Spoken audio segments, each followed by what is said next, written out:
السلام عليكم، يعطيكم العافية، إن شاء الله تكونوا بخير. خلينا قبل ما نبدأ فيديو اليوم ننزل على التعليقات كلياتنا نذكر الصلاة على النبي، خلينا كلنا نكسب أجر سوا. اللهم صل وسلم وبارك على سيدنا محمد.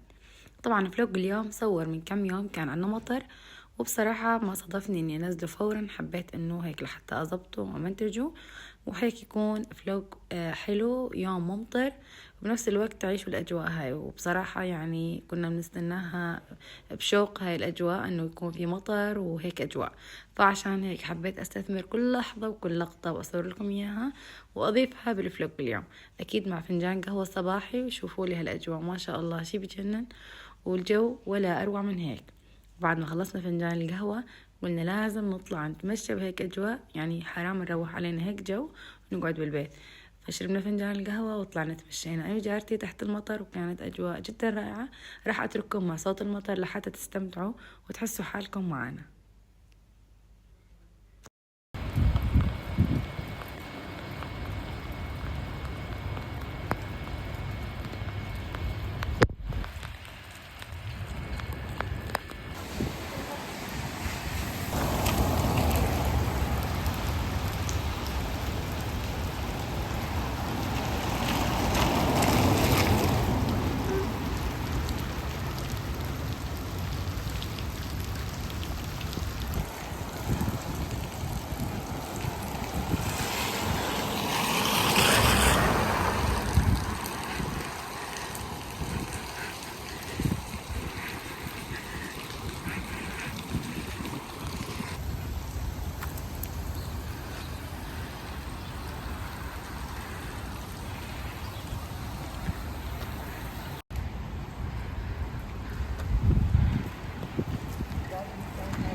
وطبعا هون بعد ما خلصنا تمشاية واحنا مروحين كان موقف المطر.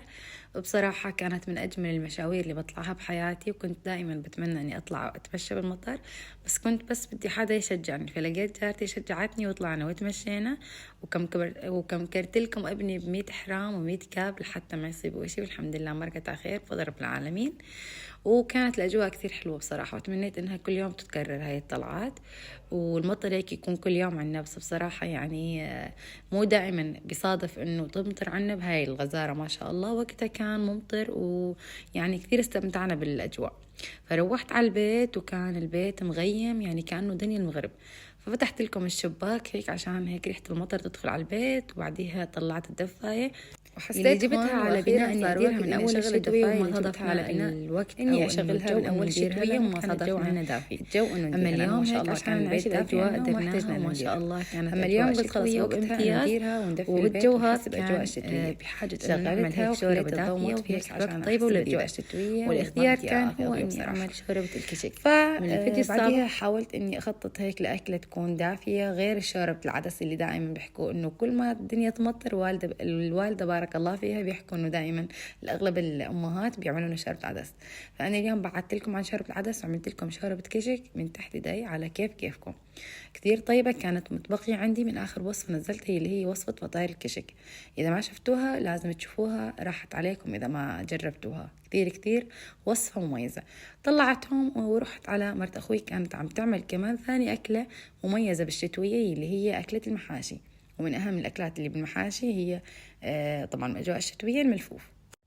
فكانت هون محضرة للحشوة ومحضرة الكوسة، فبلشنا أني أحشي الكوسة وهي تلف الملفوف.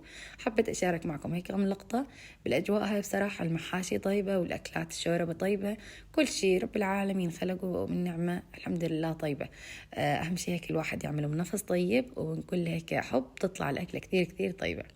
فهم بلشنا نلف ونعطيكم هيك لقطات وأثناء اللف ما شاء الله صارت رعود جدا قوية يعني.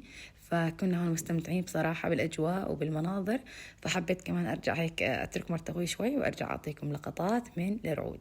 بغض النظر ما قدرت أحط لكم الصوت لأنه ما شاء الله الأولاد كانوا يزعقوا ويصيحوا، لأنه ما شاء الله صوت الرعود ما شاء الله كان جدا عالي. وشوفوا لي ما شاء الله الأجواء والله ما بتحتاج إنه الواحد يظل فاتح الشباك يتفرج على هيك منظر. طبعا اللي عايش هاي الأجواء واللي دائما بتصير عنده مطر حاس فينا يعني، واللي ما بتصير عنده كمان هاي الأجواء ونادرا ما تصير عنده كمان رح يحس فينا. بالسنة هاي سبحان الله كانت على الجميع إنه المطر مو زيادة يعني. فيا ربي كمل السنة على خير وطعمنا هداة البال وراحة البال يا رب العالمين. وهل رمضان علينا لا فاقدين ولا مفقودين، هيك تكون أيام لقدام تكون حلوة وسعيدة بإذن الله. خلصنا مع مرت أخوي ورجعت شربتي. طبعا هي شوربة سهلة وسريعة وما بتاخذ وقت، طالما أني حاطة على الحشوة بصلة والبهارات ما بتحتاج إشي نهائيا، اللهم أني أزيدها مي. طبعا في ناس هاي الشوربة بتعملها على لحمة وفي ناس تعملها سادة على ماجي. أما بالنسبة لي اليوم حبيت بصراحة نكهة الكشك تكون هيك لحالها من غير لحمة، يعني ممكن أحط باكيت ماجي بالنهاية. طبعا كثافة الشوربة أنتوا بتتحكموا فيها. هون بلشت أضيف المي على نفس الخلاط اللي خلطت فيه الكشك، وأضيف تدريجيا لحتى أشوف الكمية اللي بتناسبني. وطبعا أكيد بعد الغليان بيرجع بيشتد وأنتوا بترجعوا بتخففوا على حدكم. أما بالنسبة لي هون عشان أعزز النكهة أكثر ضفت ملعقة صغيرة من الباربيكيو بالإضافة لزيت الزيتون اللي متشجرنا اللي لازم أضيف منه على كل طبخة بعملها. وما شاء الله كميته وطعمته ولونه ولا أروع من هيك، هو بيعطي طعمه مميزة لهيك أكلات. وطبعا بالنهاية اختياري، بس أنا لأنه هون هيك زيتاتنا أصليات وطيبات حبيت إني بصراحة أضيف شوي. وهون بعد ما بلشوا يغلوا ضفت ماجي. طبعا الماجي اختياري، طبعا هون النار رح تكون وسط عشان يغلوا هيك ويتعقدوا على أقل من مهلهم. هون أني استخدمت بودرة الماجي، وطلعت بالنهاية الشوربة ما بحكي لكم قديش إنها طيبة. وفيكم تقدموا جنبيها الخبز المحمص وبتطلع ولا أروع من هيك. هيك بعد ما مرق عليها 20 دقيقة على نار وسط اتعقدت وصارت جاهزة للشرب. وطبعا إذا كنتم من عشاق الحد فيكم تضيفوا شطة ناعمة أو قرن فليف لحد، فبتطلع من أروع الشوربات اللي ممكن أجربوها. عن جد كثير كثير رائعة ولازم تجربوها وتعطوني رأيكم فيها. وصفتها ما بتحتاج إشي نهائيا. لحتى تعرفوا طريقة الكشك شلون عملتها بترجعوا للفيديو اللي قبل هيك وبتشوفوا الطريقة بالتفصيل. وطبعا أكيد عشان أحس بالأجواء أكثر قعدت جنب الصوبة، مع إنه بصراحة كان هيك شوي دفى، بس حبيت هيك أعيش الأجواء. أنا كثير كثير بحب أجواء الشتوية بصراحة. أجواء الشتوية إلها رونق عنا بالكويت، لأنه إحنا عادة الأيام العادية حر كثير عنا. فما عليكم، هون خلصت طبختي بكير وكل شيء إنجازات عملتها بالفيديو لحد الآن. كان النهار طويل، فقررت إني أزور جارتي بهيك جو أطلع منه بنبسط وبغير جو بالسيارة، منه بغير جو عند صاحبتي، عفوا مش جارتي صاحبتي. فصاحبتي كانت قريبة علي فحبيت إني أزورها وأصور لكم هيك لقطات من الجو. طبعا هون كان الجو كثير حلو، بس المطر همد ما عاد في مطر نهائيا، فقط يعني كسبنا الطلعة بالنهار اللي هي كانت بوقت المطر، بعدها ما عاد مطرت. فرحت على صاحبتي وانبسطت كثير بصراحة، وحبيت أشارك معكم المشوار البسيط. يعني هيك طلعات بصراحة بالمطر لازم الواحد ما يقعد بالبيت أبدا بصراحة. عقلت جارتي ضلت تحكي لي إنه جو المطر جو طلعات مو جو قعود بالبيت.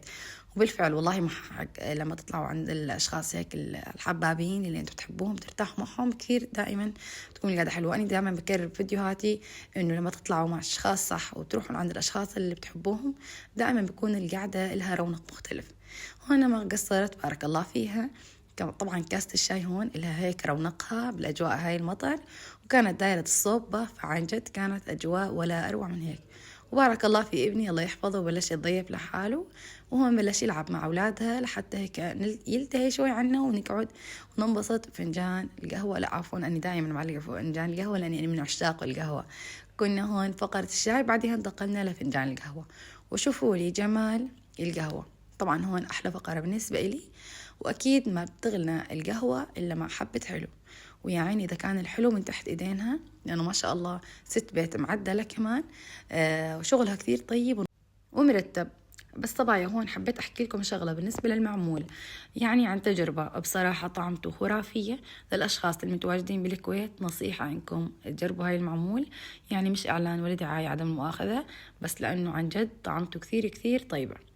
واللي بحب يشتري من عندها يتواصل عندي على برسائل على الخاص أو على الفيديو نفسه، وبعلق لكم إن شاء الله وارد عليكم، وبعطيكم الرقم لحتى تتواصلوا معها إذا كنتوا حابين تشتروا معمول للعيد.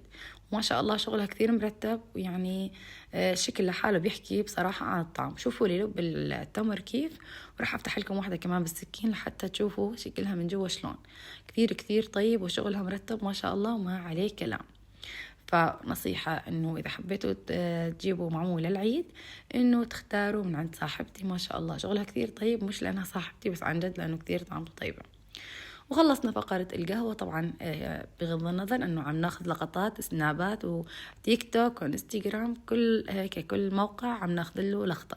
وأنا حبيت اورجيكم كمان المعمول من تحت، بحط له فستق الحلبي، والقالب اللي عم تستخدمه كثير جذاب.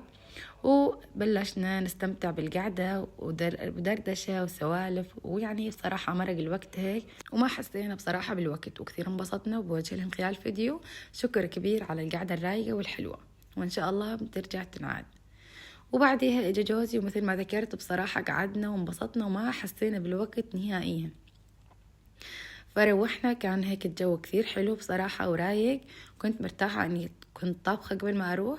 وبعد ما وصلت البيت كانت مرت اخوي طبعا بعثت لي صحن محاشي من الملفوف والكوسة اللي عملناهم قبل ما اطلع، وهيك ضقتهم بصراحة وكلت منهم كثير كانوا طيبين. بس للأسف ما صورت لكم الصحن، كنت حابة هيك أورجيكم شغلها قبل ما أبدأ بالصحن. بس بتعرفوا يعني الواحد لما هيك يتصله صحن أكل من برا خص محاشي ويكون سخن فورا بتدقوا فيه. فرجعت فتحت لكم الصحن وورجيتكم الشكل المحاشي، ما شاء الله كثير مرتبة ونظيفة وطيبة كمان ما شاء الله.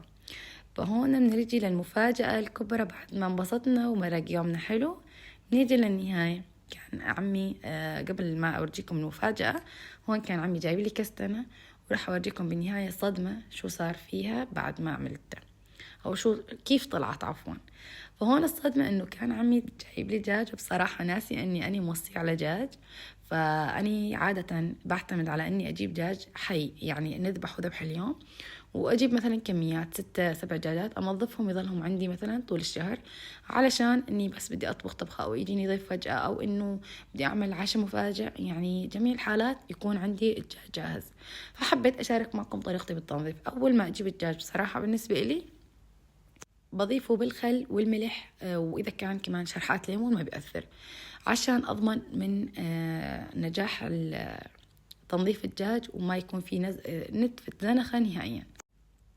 طبعا هون خلصتهم من هيك اللزوجة طبعا أنا هون ما بلبس كف نهائيا أثناء التنظيف، عشان ما تنقدوا ليش ما بتلبس كف، لأنه بصراحة إذا لبست كف ما عاد أقدر أتحكم بالدجاج، وما عاد أعرف إذا نظيف ولا لا. فعشان أتحكم أكثر وأنظفه من اللزوجة اللي فيه اللي هي بتطلع الزنخة، فبستخدم إيدي بصراحة.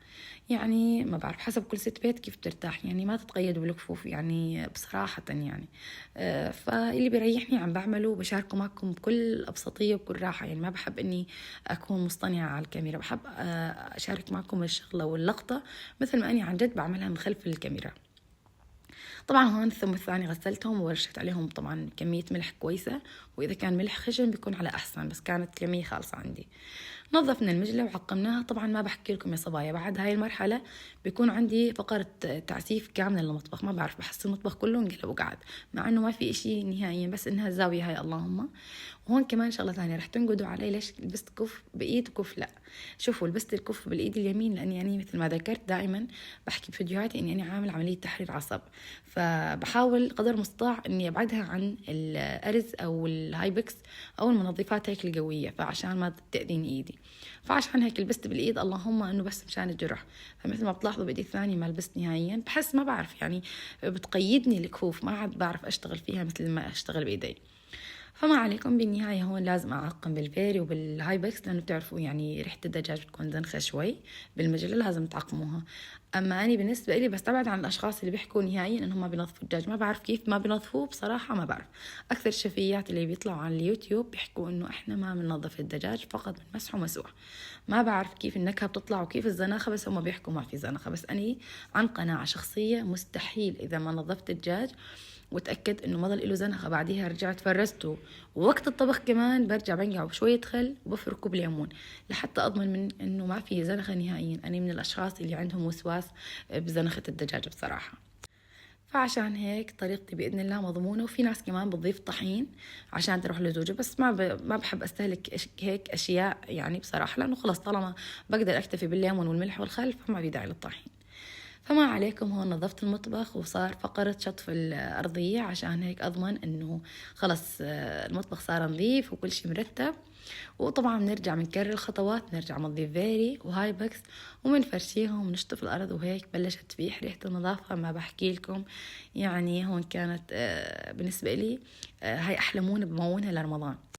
هي أكيد مش رح تضلها لرمضان، اللهم ممكن تخلص قبل رمضان يعني حسب. أحيانا أكثر الاستهلاك لأكلي مثلا الأكلات اللي فيها لحمة ناعمة أو الأكلات اللي فيها شقف يعني أو سفاين دجاج، فعشان هيك الكمية هاي ممكن تضل وممكن لا، حسب اللي بيجي ببالي أو حسب الأكلات اللي بيطلبها زوجي أو عائلتي.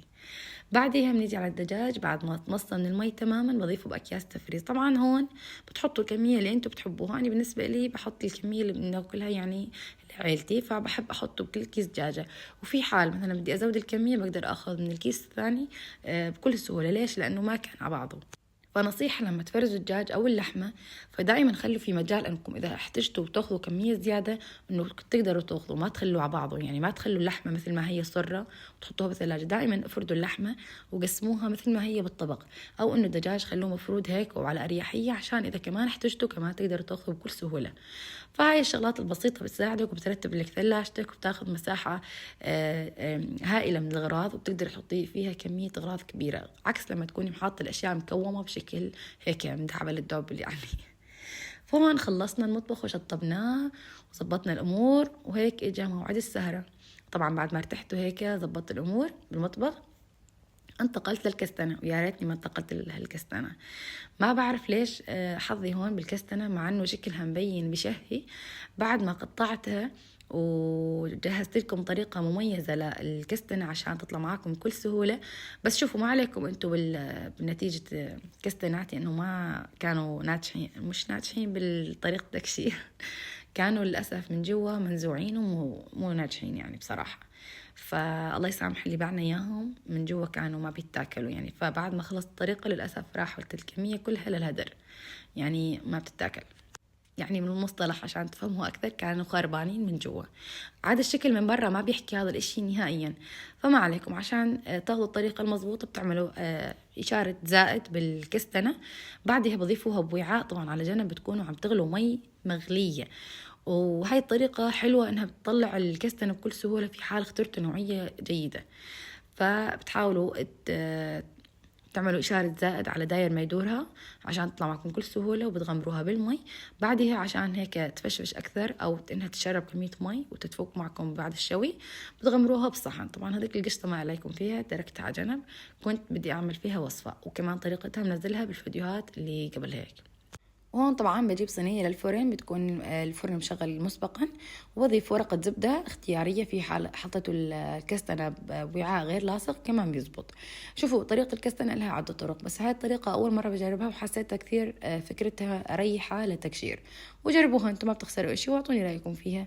بعد ما تضيفوها على ورق الزبدة بتدخلوها على الفرن على الرف الوسطاني، بتاخذ معكم من 20 دقيقة ل 25 دقيقة على طبعا المراقبة. يعني كل 5 دقائق بتفتحوا الفرن وبتقلبوها. وهون بلشت تتفتح عندي حبات الكستنة. وبعد ما تستوي تماما طبعا ديروا بالكم انه تتركوا حبة من غير تجريح عشان لا سمح الله ما تبقى بوجهكم، فعشان هيك اضمنوا انه تجرحوا جميع الحبات. وهون اخذت حبة هي الحبة الوحيدة اللي كانت بصراحة ضابطة، يعني كانت من جوا ما فيها إشي، ففتحتها بكل سهولة. وشوفوا لي ما شاء الله أغلب الحبات تركتهم لأنه مثل ما ذكرت بس شفت أكثر من حبة منتزعة وخربانة فكلياتهم ضلوا خربانين. بس جربوا الطريقة وأعطوني رأيكم فيها، ممكن تكون نوع الكستنة عندكم أحسن، اختاروا نوعية تكون جيدة. فبصراحة ما راح أقدر أحكي لكم شو النوع اللي جابه عمي، لأني بصراحة ما بعرف شو النوع اللي جابه، تركي أو صيني ما بعرف بصراحة. بس ما عليكم، جربوها وتجربة خير البرهان، واعطوني رأيكم فيها. وبس لهون بكون خلص الفلوق اليوم. بتمنى يكون عجبكم، نال اعجابكم، وهيك تكونوا عشتوا اجواء المطر معنا بكل هيك حب. فبس لهون بكون خلص الفلوق تبعنا لليوم. بتمنى قبل ما اطلع من الفيديو لايك وشير وسبسكرايب وتفعيل زر الجرس لحتى يصلكم اشعار بكل فيديوهاتي اللي عم تنزل جديد. وللاشخاص اللي عم بيدخلوا وما بيضيفوا لايك بتمنى تضغطوا لايك قبل ما اطلع من الفيديو. وبس نلتقي بالفيديو القادم باذن الله. السلام عليكم ورحمة الله وبركاته.